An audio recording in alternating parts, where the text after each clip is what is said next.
Anthony Hayes is a leading environmental economist whose wide-ranging research interests have focused on instrument design, behavioral economics applied to environmental problems, and incentives for green innovation.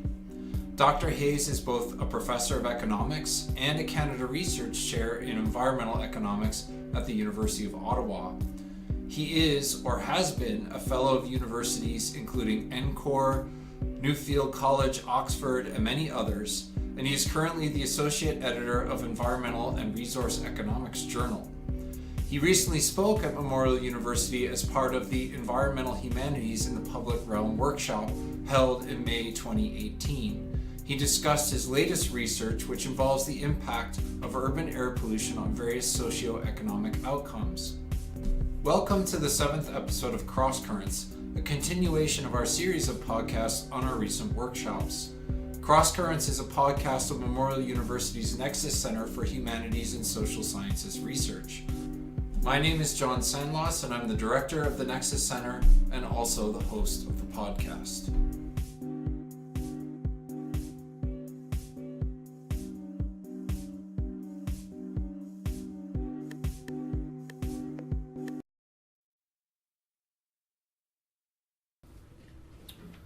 In terms of my own talk over the next 20 minutes or so, I'm going to give you one slide about what environmental economists do, because there's not that many of us. There's a lot more than there were, say, 20 years ago when I was doing my PhD in this kind of stuff.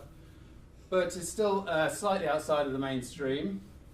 So one slide on that, a couple of slides on that, and then I'm just going to talk to you about some of my own academic work, which is when I'm at the university. I have a CRC at University of Ottawa, which basically means I have to look after many PhD students and postdocs. I finished two finished last week, and I still have around a dozen left, so that kind of takes all of my academic time. So actually, I'm going to talk you through the edited highlights of 4 or 5 different projects, and actually, they're not really my work. I'm sort of involved in that work, but actually, they're the work of the many very talented graduate students that I work with. So loosely speaking, environmental economics is about 2 things. If we think of a clean environment, and you can think of that in terms of air pollution in a city, in terms of arsenic in a watercourse, in terms of biodiversity, in terms of any measure you like, having a clean environment delivers benefits, but also implies costs. So in general, doing things in a dirty way is cheaper. But it delivers benefits because you don't get asthma and you don't die of all the nasty things that pollution does for you. And essentially environmental economics, whether in universities or in government, is about balancing those two in a societally sensitive and evidence-informed way. This is challenging because the environmental assets that we're interested in, things like clean air, things like the whooping crane, things like these environmental assets that environmental policy is designed to protect, they're not marketed. So we don't have any clear measure of their value or price because they're not priced. So a lot of applied environmental economics is around creative use of data to think first of all about impact, and second to try to calibrate the size of impact. So policymakers have to make decisions on behalf of society where they trade off. Let's say if you're thinking about a development project in the north, you might be trading off economic benefits against damage to polar bear populations. You can't do that in a coherent way unless you have, I'll call it a price, but we can call it a value of a polar bear, whatever you want to call it. So policymakers have such numbers. And occasionally, the analyses on which those are based pop up in the social media, and people have outrage, and we shouldn't put a price on a human life, we shouldn't put a price on a polar bear's life. But this has to happen in policy because policy is about making trade-offs. This is a study done by Environment Canada when they needed a value of polar bears, polar bear populations, individual polar bears. They came up with particular numbers. This study is actually very badly done. I use it in one of my courses as a kind of to point to the ways in which you shouldn't do studies of this sort. But anyway, the principle is there that we do valuation work in order to understand societal benefits from environmental assets.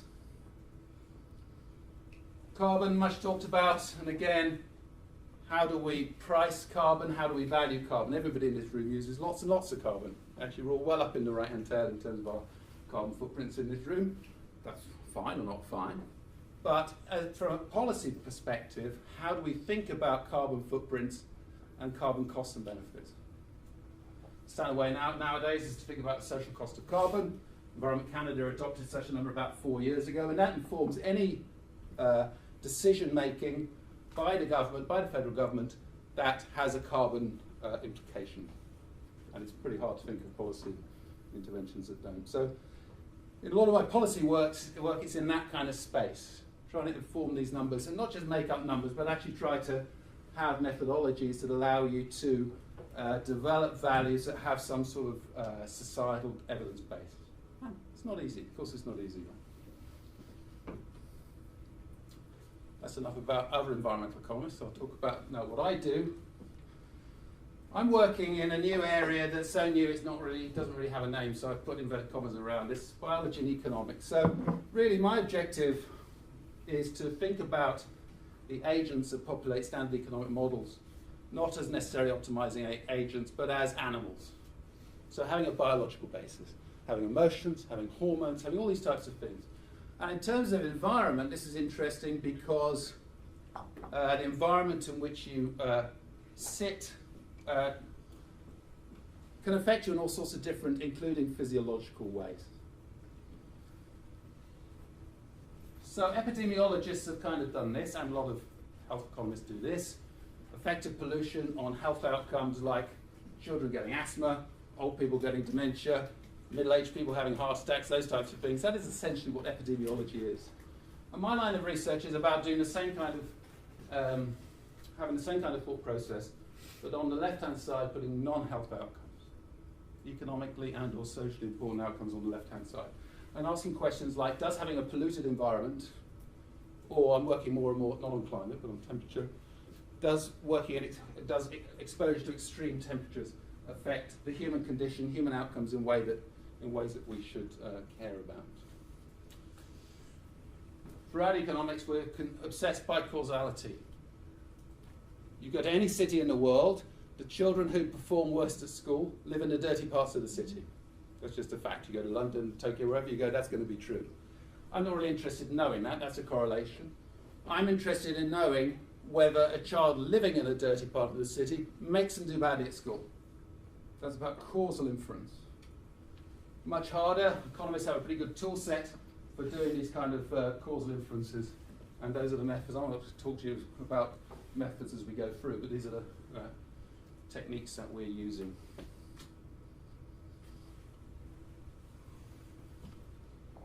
So I'm going to go through, I think, 5 studies. This is all kind of current work, collaborative, normally with a PhD student or postdoc, often with someone somewhere else in the world. I work with lots and lots of different people, depending on setting. And each is essentially going to have a different outcome variable. Does air pollution cause violence? It's going to be the first question. Why would you think it does? Why would you think the level of pollution you're exposed to today makes you, let's say, more likely to be violent today? Why would you think that? Well, if you talk to animal behavioralists, they think this is obvious. If you take rats or mice or chimpanzees or a whole bunch of other animals, and you put some in a cage here, some in a cage here, you cover these guys or gals in pollution, diesel fumes in the case of this study, whatever, and you give them clean air, they fight, they don't. So that's been done for probably a dozen different species. It's a hop and a skip from that to think, I wonder if that's true of, let's say, young male human beings. Now, of course, this is an area where we can't do experiments. The perfect experiment would be I would get 100 18-year-old males here, 100 18-year-old males here. I would shower them in pollution and not them, and I would see how much they engaged in fighting and how much they did. You can do that with rats, you can't do that with people. And that's what I'm saying, the methods we use are these natural experiments. So you look for situations in which I can't do that, but it's something external manipulates, in this case, the air quality conditions that people are being exposed to in different settings. That's one of the papers that's come out of this. Air pollution is cause of violent crime. So we're going to look at violent behaviour as measured by instances of violent crime. In the US, they collect very detailed data on what happens and where. And this is a collaboration with many people. Sue, one of my PhD students, about to start on the tenure track at University of Manitoba. She enjoys the Winnipeg winter. And this is a collaboration really where we work on two cities, one Los Angeles, one Chicago. I'll give you just the gist of what we call our identification strategy, and then I'll just give you some slides and then talk about something else. That's Los Angeles, taken from, broadly speaking, the west, southwest a little bit, big road going in. This is the USC campus, this is downtown. When the wind blows from this direction, places like Burbank and Pasadena get a lot of pollution. When the wind blows from another direction, people living in Anaheim or somewhere else get a lot of pollution. So here we're going to use wind direction as what's called instrumental variable. So the story is, I as an experimentalist can't drop pollution on people in Burbank and then the next day take it away. I can't do that. But, you know, God or whoever decides wind directions, he or she does that. The wind blows from this direction, Burbank's got a dirty day, etc. So you can imagine the kind of way in which you can try to deduce causal effects from this. That's precisely what we do. We take all the different communities in the Los Angeles Valley. Some of them get clean when the wind comes from the west, some of them get dirty. And the ones that get dirty when the wind comes from the west, which is to do with topography, this acts as a cushion, so if it's coming from this direction, these guys get dirty. He doesn't, because there's a gap in the highland. He doesn't get dirty, but he does. So you can look at patterns of crime in these two settings, and guess what? When the wind is blowing in a direction that happens to make this place dirty, they get more violent crime there. Not more property crime, just more violent crime, which is consistent with the animal behavior literature. The second half of this in Chicago, I won't show you the map, but it's the same kind of spirit. There are several large interstates going through Chicago, depending on wind direction, which we take to be exogenous, you know, God or whoever decides, okay, the wind's blowing from this direction. When the wind blows from this direction, neighborhoods here get pollution today. Maybe on Friday it blows in that direction, these guys get pollution today. And guess what? The pattern of violent crime follows the pollution, the pattern of non-violent crime doesn't. So again, we're not just talking about associations. In any city, most crime happens in the dirty places. But the people in the dirty places, they're less educated, they're more likely to come from separated families, you know, whatever. This is a causal relationship that we're claiming. Follow-up work to this, we want to understand the mechanism. Animal behavioralists will tell you that it is physiological. If I were to take one of you and put you down in Beijing for a day, measure the hormone pattern in your blood at the beginning of the day and at the end of the day, having put you down in their air quality, will have changed the cocktail of hormones that you have in your blood. In particular, serotonin will have fallen. Serotonin is the main hormone called an inhibitor. It's the main hormone we use to control our temper. So again, this is consistent with the kind of pattern that we're seeing. We also believe, this is actually joint work with a chap called Jackson Liu, who's a psychologist at MIT, who's just moving to MIT, and he's interested in the possibility that this isn't a physiological thing about hormones or what's in your blood or those types of physical things that the animal behavioralists are interested in, but it's something to do with sentiment, something to do with how you feel. Okay, so I get up in the morning and I look out the window, oh, it's foggy, like if it's dark, there's no sunshine, I feel really bad. And maybe that makes me blue, whatever you want to call it. I go outside, and if someone walks in front of me, I'm more likely to lash out, engage in violence against them. That's a hypothesis. So we're going to do an online experiment where these are 9 different views of Beijing. You can see on a sunny day, and on a polluted day. We're going to expose them online to pictures and have them engage with these pictures in ways that psychologists get you to do. You have to think of words, how you feel, and all that kind of stuff. See the psychologist who does this stuff. And then put them in situations where they can be dishonest or violent. And if we find, this is work in progress, this is going to happen in the summer, if we find these guys engage in more immorality, negative behavior, violence, whatever you want to call it, than most guys, or no, if they do more than these, then we can claim that we are identifying a mechanism through sentiment. Because, of course, they're not getting different levels of pollution. They're just seeing. Their mind is being put in a frame where to think about different levels of pollution. We don't know if we'll get the results on this or not. We're either going to find there are effects, if they're not, we can say we can rule out sentiment. The animal behaviouralists will laugh at us and say, we knew there was never a sentiment channel, it's all to do with physiology. Study 2, air pollution productivity. Right, this is quite a fashionable line of work. Fashionable only started in 2014. But the idea that the air quality in your environment, let's say the city in which you live, isn't just impacting your chances of having a heart attack or an asthma attack or those negative health outcomes, but maybe it's also reducing your performance at work. Now, the early work here was done on physical work. We got data from orange and peach packers on farms in California, and not too surprisingly, on polluted days, the guys are all on P straight, they all wear barcodes. When they take a box of peaches in, they're barcoded because that's how they're paid. And when it's more polluted, they don't pick as many boxes. Their productivity goes down. Now, we sort of knew that. We know that marathon runners run less fast. We know that physical work is challenged by being exposed to pollution. What I'm much more interested in, the high-value work that most of us do, particularly in Western economies, isn't like that. We're not lifting boxes. We're not doing physical kind of work, running around, carrying. We're doing cognitively challenging work. So we've looked for a series of jobs, professions, where we can observe how well somebody is doing their job on a particular day. And we can then have that as our outcome variable and see how it varies with air quality conditions. I'm going to give you one example. It's really hard to think of a professional, brain-intensive task where at the end of the day, you can write down a number that captures how well that person did their job today. Really hard. If you can think of one, tell me. So if I had a research assistant stand in the corner of your office, even if I could have a research in the corner of every one of your offices, at the end of the day, they wouldn't be able to say the quality of your work was 77. How well you advised students, how well did you write that paper, how, that kind of thing. There's no such measure. So we need to look for professions that are high skilled, but where we have that sort of measure. I'm going to show you one. We've got a whole bunch. Surgeons make more mistakes on polluted days. They're more likely to leave a sponge in a body on a polluted day, for example. Give you another one, which is, this is the paper. So this is Baron again, the same PhD student, or soon not to be, Jim Archsmith, who's at University of California at Davis. I'm going to talk about baseball umpires. Who knows about baseball? Lots of people.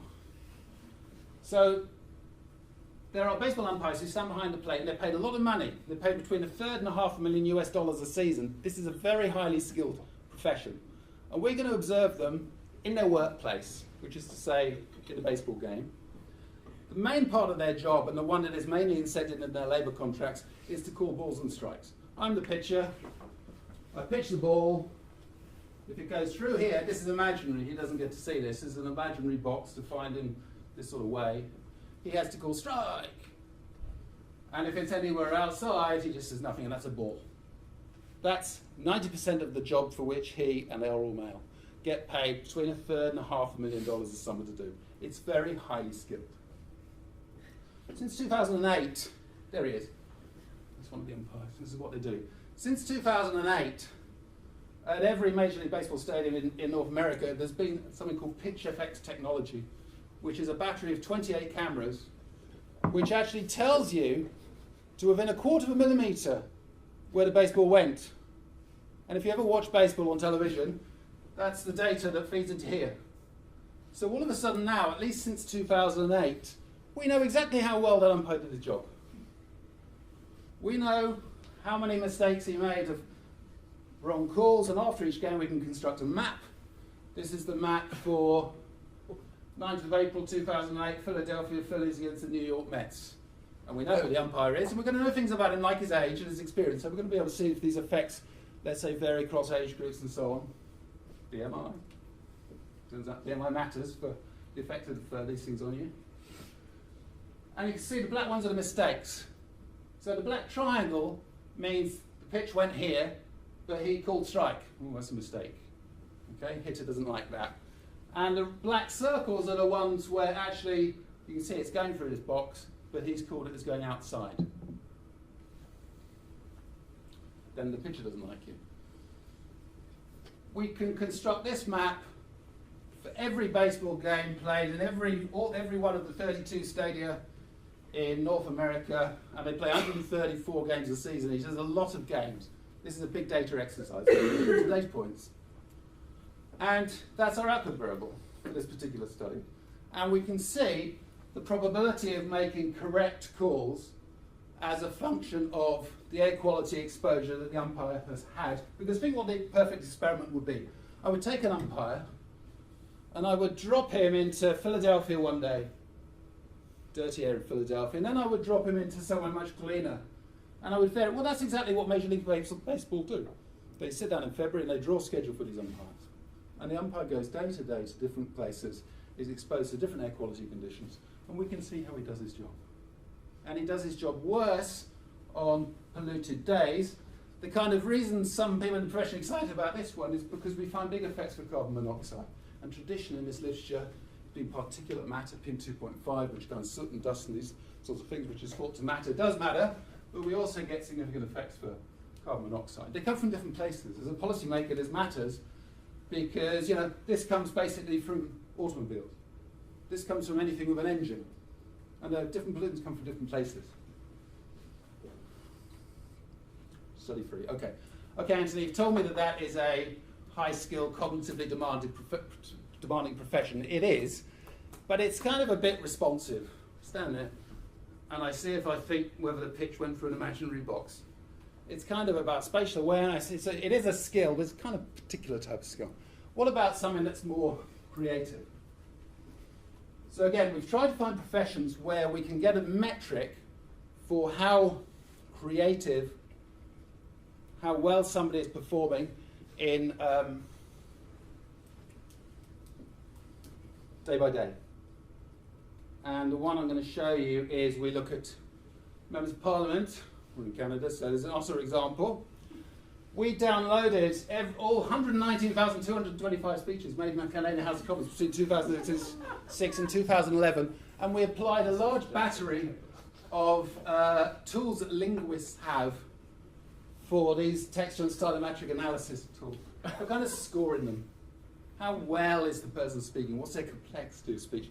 Now I'm going to show you a graph in a minute to give me Flesch Kincaid, because we all know Flesch Kincaid, because if you've had kids go through school, it gives you a reading age. And parents talk about these things, but you know, that's actually not a very good measure. It's easy to implement, which is why schools do it. But I'll just show you Flesch Kincaid, for example. Ottawa's a really clean city. In fact, Canada's, apart from really Toronto, Canada's a really clean country. But you can see what happens to the Flesch Kincaid measure, which is reading age. Once we identify a kind of threshold effect, once PM2.5 in Ottawa goes above about 15, the quality of MP speeches, other things being equal, goes down reasonably significantly. The gap between 0 and -1, this is about, you're losing about 8 months of reading age.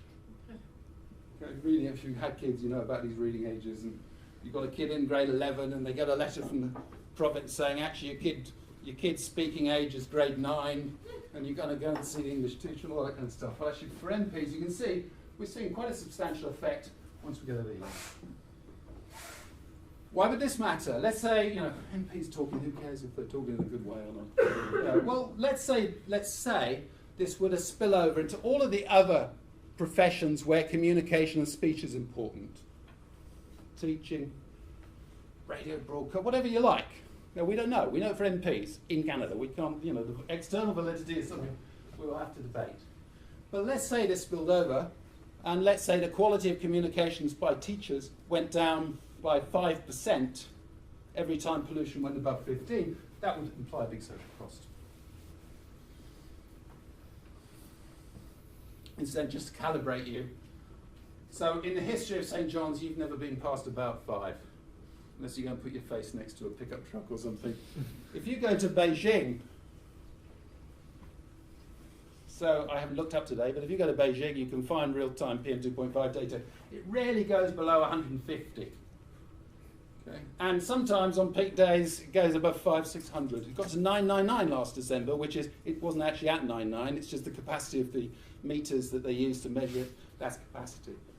So again, you know, if you think this kind of extrapolates, these are having big impacts on let's say, speech quality, communication quality, creativity. I'm going further and further away, aren't I?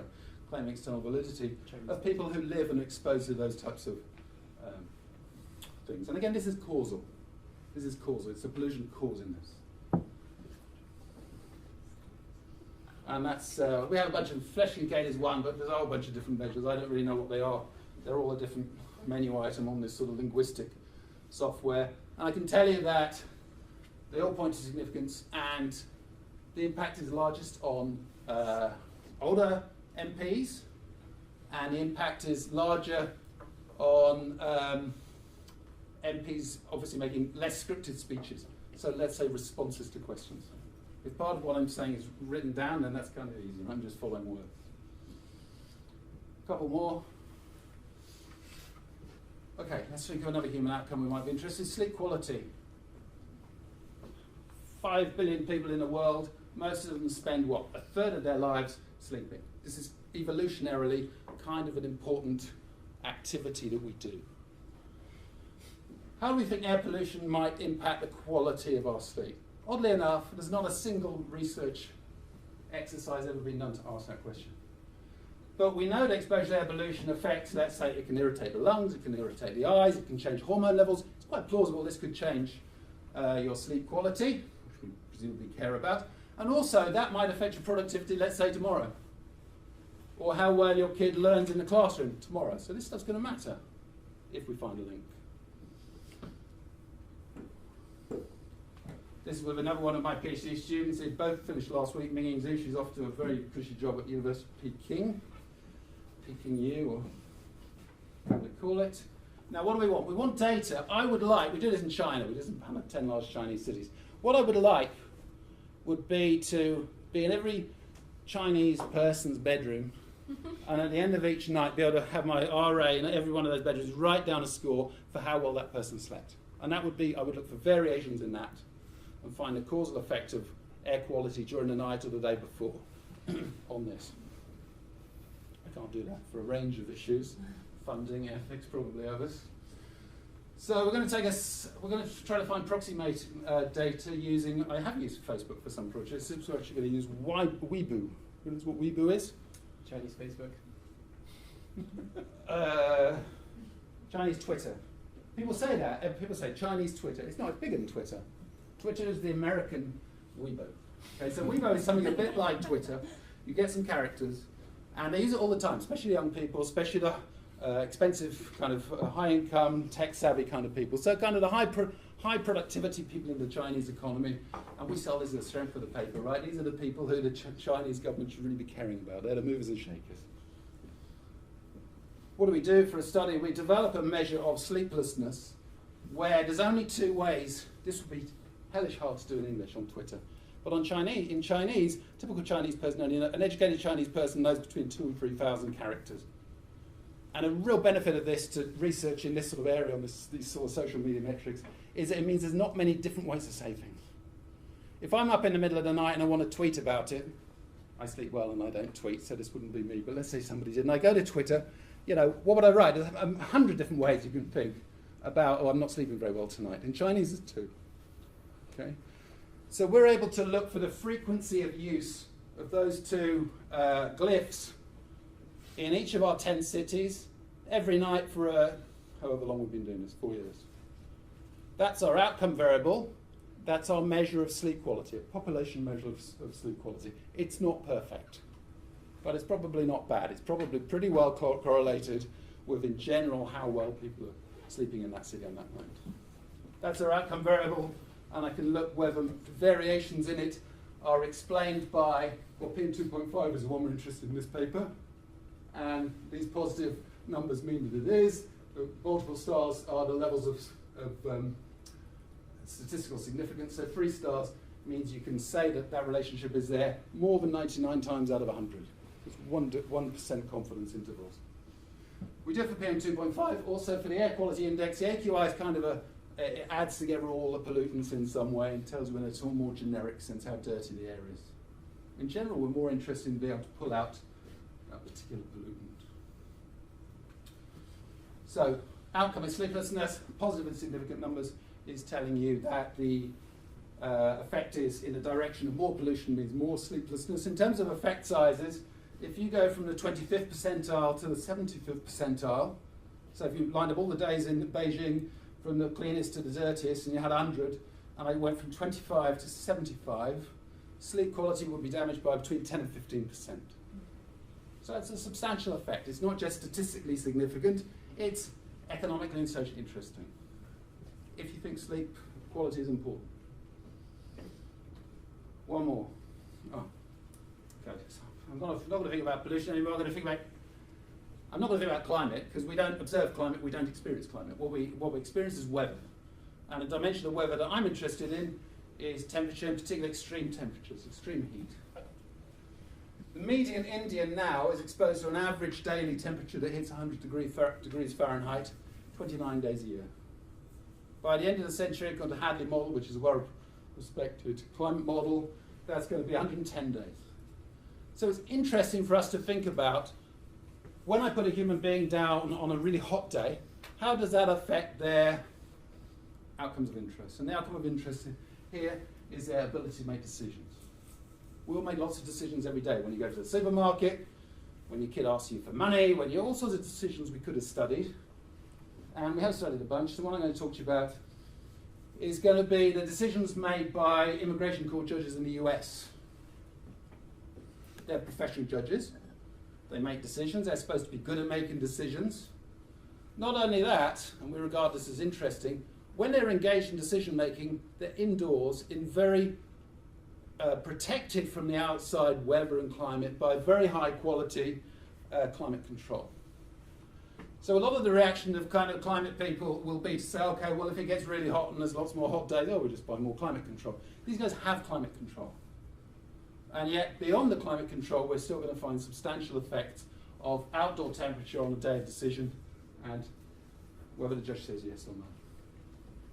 So think about the setting. These judges sit in 44 different locations. I know there's only 16 here. These are the 16 largest by contribution to sample. It's all high-quality office space of the sort that most of us work in. We are protected from the elements, in principle. New York, Los Angeles, don't know. Miami, don't know, but you get the gist. Philadelphia, I think. It's kind of all over the place.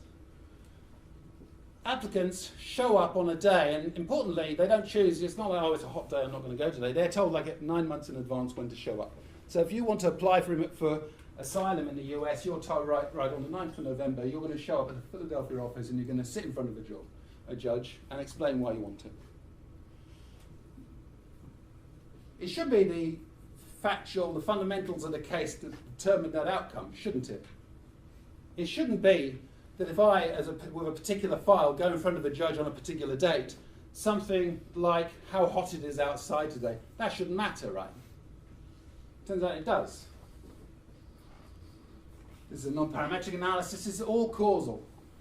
So this is not an association. We all know that maybe the people going in, applying in Miami in the summer are different people. Maybe they're all kind of criminal type, or whatever. It's not that. So all that stuff is netted out.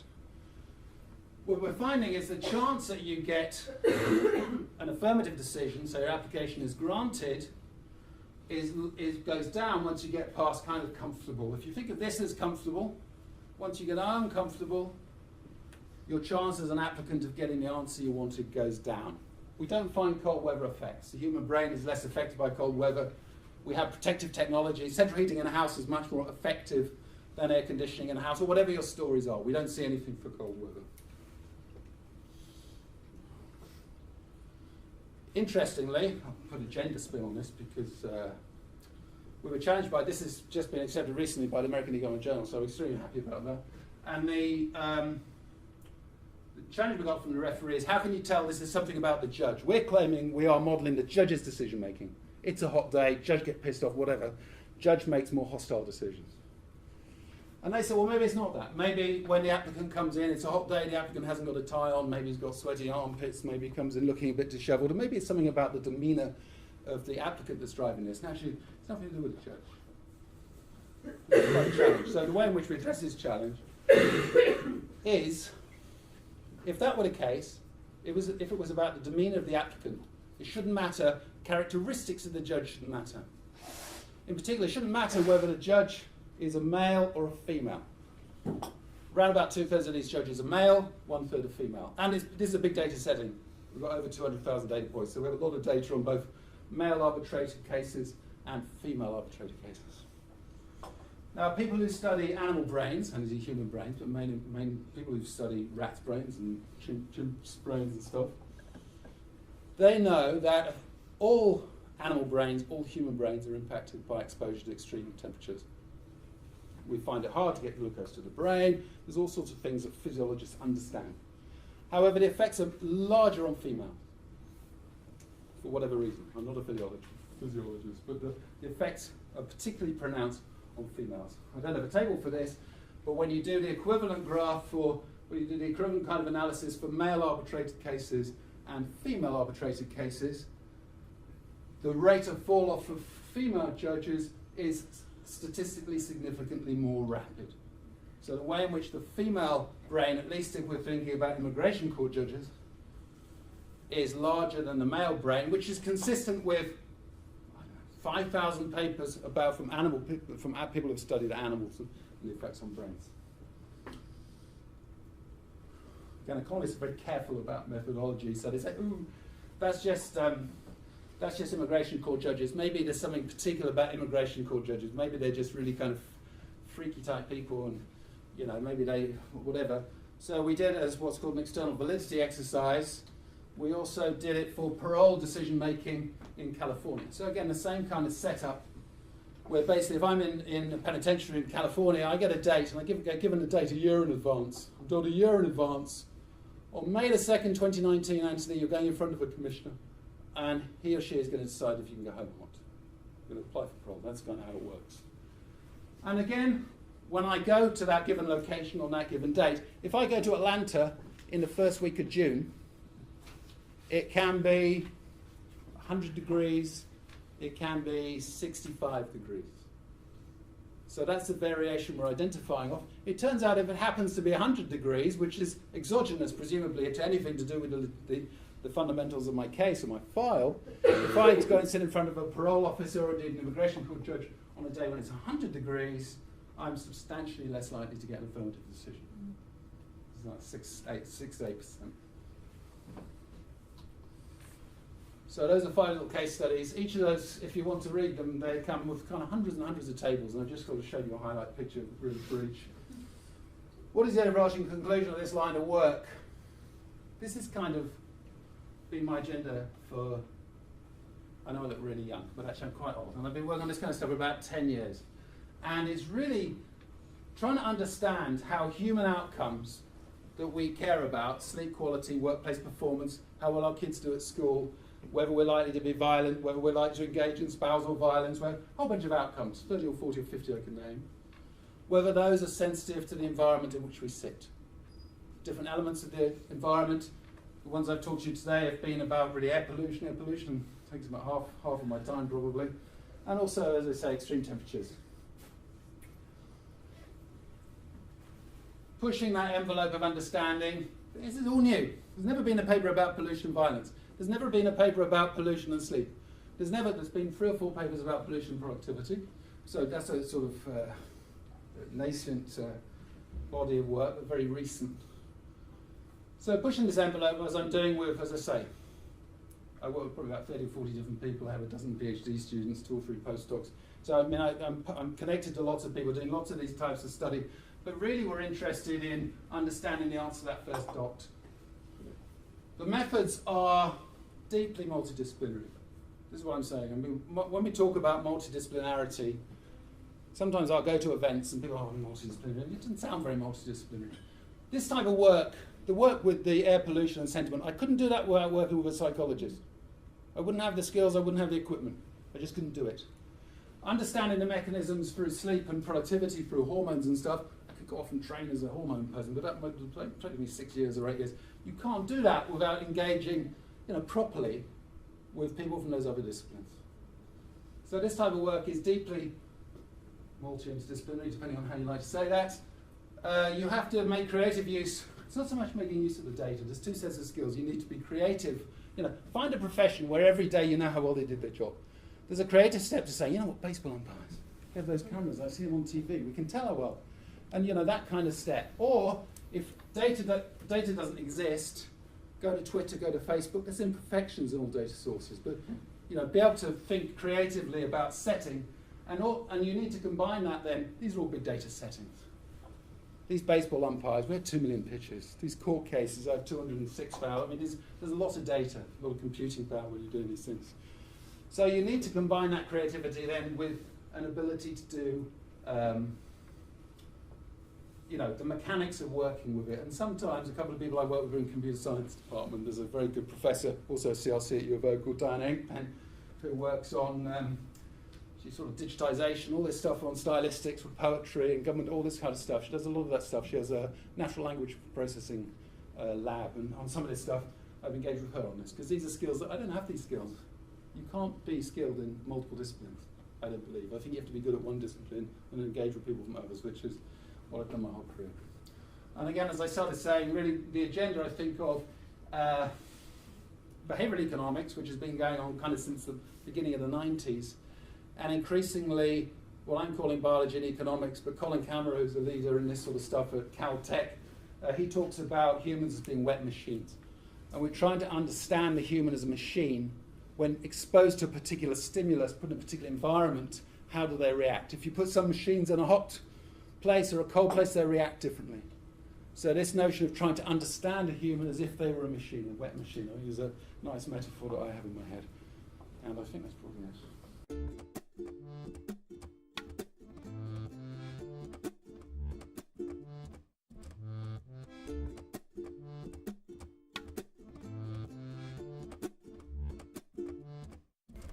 For more on Anthony Hayes' work, you can check out the link on our show notes. To find out about future episodes of Crosscurrents, you can follow us on Twitter at Nexus Center, search up the Nexus Center Facebook page, or subscribe to the podcast on iTunes, Google Play, or YouTube. The music used in the podcast was licensed under a Creative Commons license, and you can find out more about the music through links on our show notes.